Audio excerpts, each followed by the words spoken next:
In this video, we will explore what the osteoporosis examination at Heather Lane Physical Therapy looks like.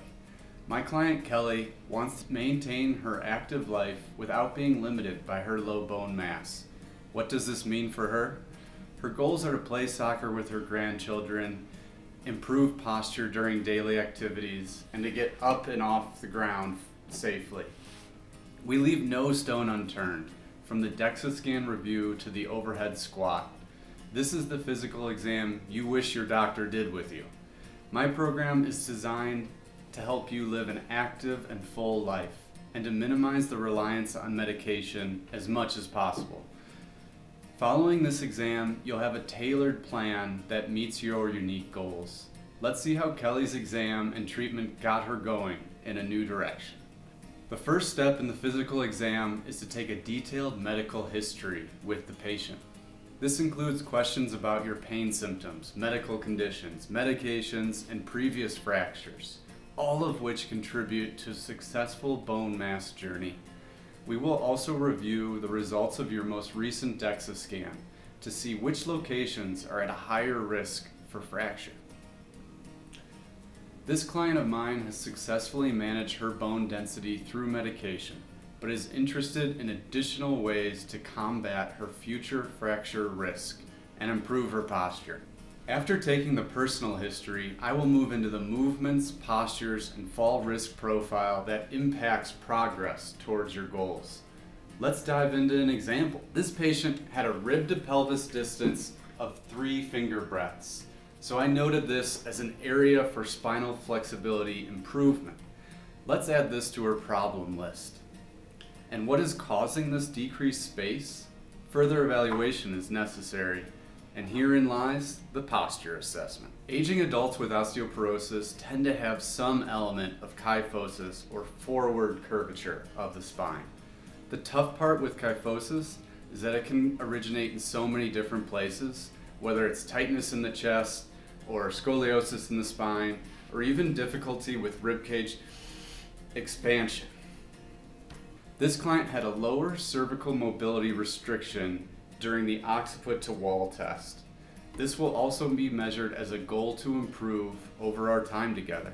I will continue to assess the patient's range of motion in the spine, the hips, the knees, and the ankles, because we know that any restricted motion from the ankles to the spine increases our risk for falls and fractures.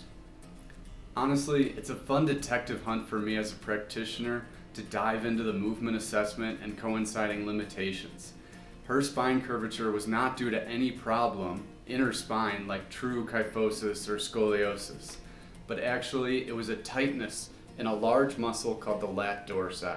It goes through the entire spine from the base of your hips all the way to your shoulders. So I measured that little booger, and we're gonna set that as a mobility goal for her too. Next up, balance. Most exams I perform in the clinic with older adults include some balance assessment. When we prevent falls, we prevent fractures. This client regularly performs mat Pilates and goes for long walks in her community. So it's safe to say I had to put her youthful vigor to the test by completing the gold standard in dynamic balance testing. And that's the 4 square step test. We look for a cutoff time below 15 seconds, which she passed with flying colors. No need to focus on balance to meet this client's goals. I look at the overhead squat to determine multi-segment movement patterns and find restrictions in there.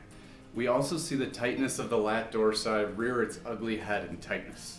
Gait speed is a critical sign of aging, which I gather on most older adult assessments. This is not a concern for my dear client, as her daily walking habit reigns supreme. When indicated, we will review any neurological contributions to function. Neuropathy, sensation changes, reflexes are all some things that can make the assessment a little bit trickier for whether it's balance or coordination, and those increase the risk of falls and fractures and must always be considered. Let's review her goals and see how she did after 6 weeks of treatment. Improve rib to pelvis distance. It took a few sessions, but we were able to cement this new upright posture to help with daily activities, whether it was leaning over to wash dishes or loading the dishwasher or her mat Pilates. Decreasing occiput to wall measurement from 9 centimeters to 5 centimeters. But really, that's not the important part. So I'll let you take it away, Kelly. One of the things with my posture is that it comes to me even as I'm seated in the church pew on Sunday mornings, and I realize that I'm literally kind of slumping as I'm taking notes, and then all of a sudden my mind says, no, you don't have to slump. Just get those shoulders, get that whole base of your body so it's more upright. And actually it's much more comfortable that way. Also at home, when I'm doing dishes or loading or unloading the dishwasher, whatever, I have a different concept of my stance and how I don't, again, it's so easy to just move your shoulders forward because it's a natural thing. But now I'm just more conscious of those things.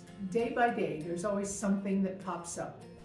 And third, improving her overhead motion allowed her more flexibility to get on and off the floor safely. It will give her the confidence to move with freedom during her mat Pilates and strength training classes. Kelly's goals are to rely less on medication and more on safe spinal movements, to play more soccer with her grandchildren, to have better posture during everyday activities, and to go on hikes with her family. What are your goals for low bone mass? Your treatment plan should be as unique as you are. Adults with this bone condition should use their geriatric trained physical therapist. You wouldn't go to a car mechanic to fix your bike, so find a therapist that concentrates in treating the unique conditions of older adults, conditions unique to you. Thanks for joining me on this video, and I hope you will take steps to engage with your aging process or your low bone mass. And thanks to my client Kelly for trusting me in this sometimes tricky and arduous process.